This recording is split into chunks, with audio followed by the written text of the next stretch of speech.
Hey, what's going on, guys? Rick here, and I'm back with another video. Now, I just want to let everyone know that the instructions for this will vary depending on what computer you have, laptop or desktop.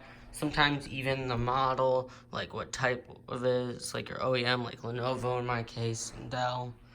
But anyways, today we're going to be talking about how to take out the hard drive or DVD drive from a computer. We'll be taking out both in this case and connecting it to a working computer using this cable. It's called a SATA USB cable. I'm using it for the sake of this video. I'm using the Benfee SATA USB cable. I found it on Amazon. It was like at the top, and it's really, I think it's pretty cheap actually. But that is the one I'm using. It's backwards compatible with the older models of USB, like USB 2.0 and 1.1. And it works with 3.0 also. Some of them will require USB 3.0, like the DVD drive in our case. But if you need to use USB 2.0, it's fine. This cable is backwards compatible with it.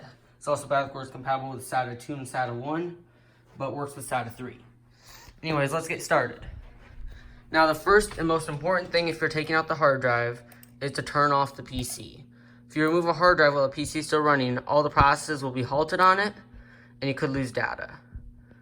So I think we're just going to simply shut this down and wait till you hear it stop moving. You want to hear all the noise from it stop.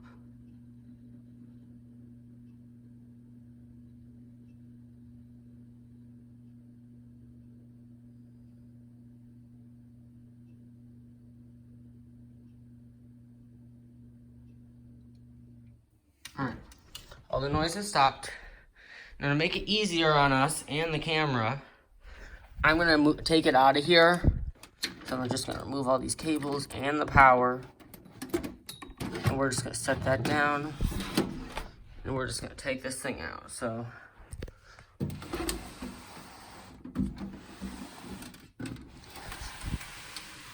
alright. Now to take out the hard drive, the first step is you maybe want to lay it flat like this. There should be a latch. Most desktops have a latch somewhere. There's a latch right here. Simply move that. I think the computer needs to be upright actually. But simply move this latch.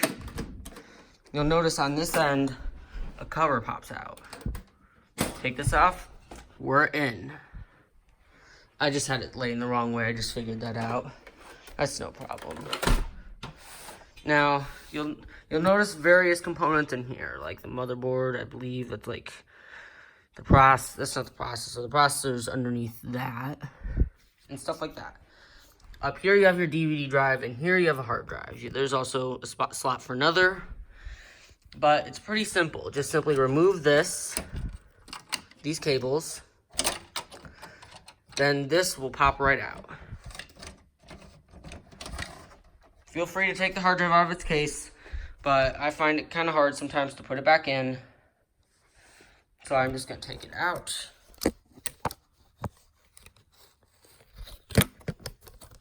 And we have our hard drive right here. Now, you'll notice two ports right here. This is what's commonly known as SATA. So that's what we're plugging in to my Lenovo here to make this hard drive run. I'm gonna get out my cable. Now this cable, keep in mind that you're probably wondering, how is this powered? How does the hard drive get power? Well, problem solved. We have a power cable right here that came with the SATA USB plugged in right there. So we're just gonna plug this in right here.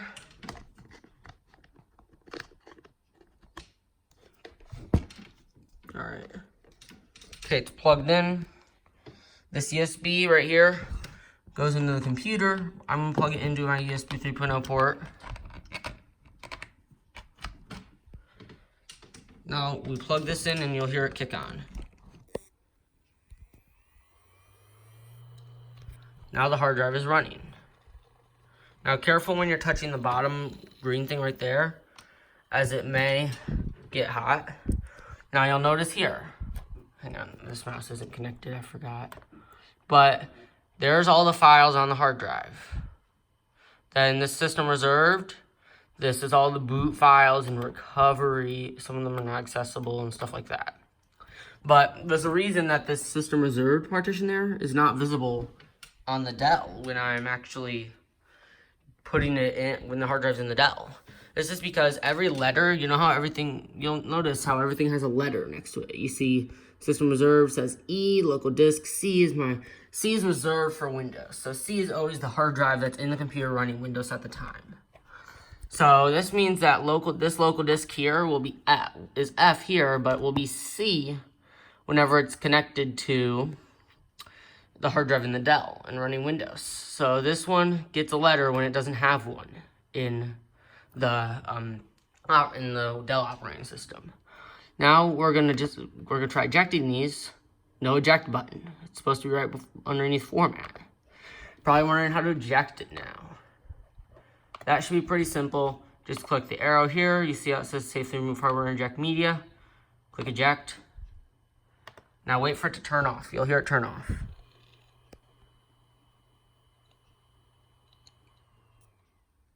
Boom. And so, if I wanted to, if I wasn't using this hard drive for any sort of operating system like I am currently, you could use it like a USB device and store files on it. But for our purposes, this is the hard drive in the Dell, so we're not going to do that. Then just unplug all this from it. Now we're going to talk about the DVD drive. I'll put the hard drive back in. Just kind of might take a minute for me to get it in the case. The case can be a bit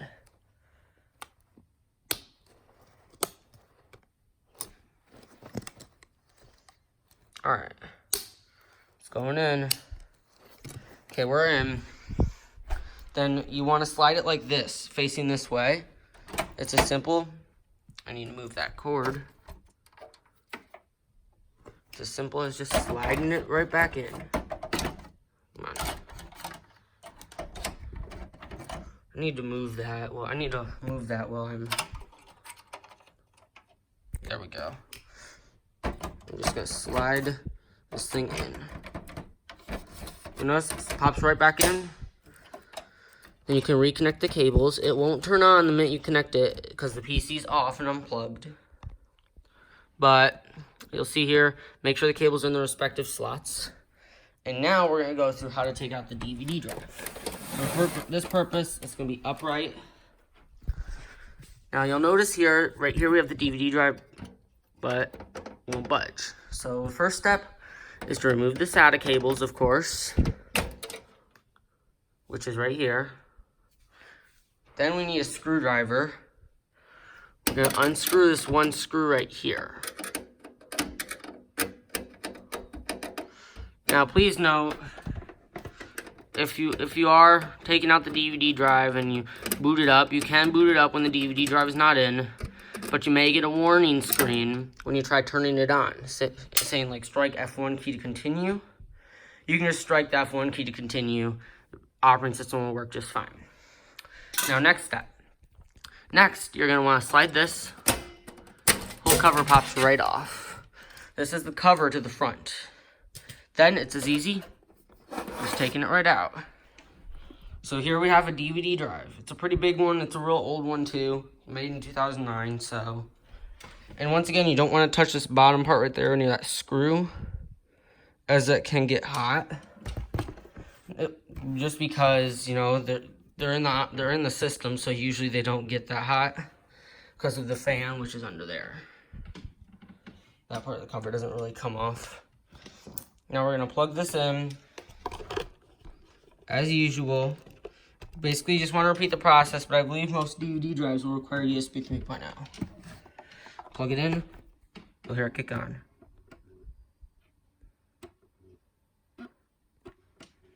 Now you might want to wait till that stops, and then plug it right in. Might hear a noise from the system. But if you look now, 2 DVD drives show up. DVD drive D. If you can click on it, with no disk in it, it'll eject whatever DVD drive it is. So that's a good way to find out. So DVD drive D should be this one. This is my system DVD drive in the front that's built in, which can also be taken out a similar way we took out this DVD drive, except you unscrew all the screws on the bottom of here, and then you would take it out. And DVD drive E, it's this one. So you can just have 2 discs in at once. It's really handy. And so that's basically how to use it. Just keep in mind, this Dell is pretty old. It's a 2007, and this is a 2009 DVD drive. So it may, so the process will vary for your system, but you should still be able to take out the DVD drive and the hard drive with a little experimentation on here. And the hard drive on there will be a lot smaller than the one in the desktop. So yeah, then to put it back in, we're just gonna simply disconnect everything.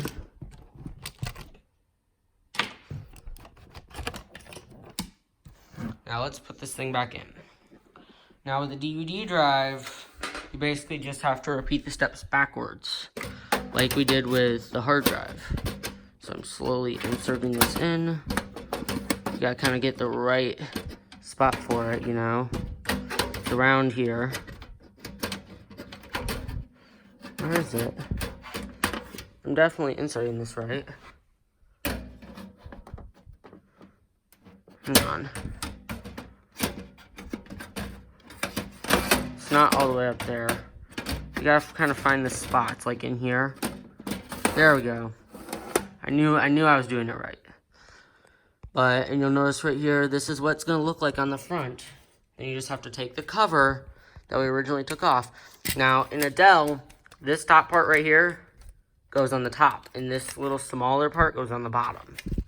So then you just simply slide this in, like that.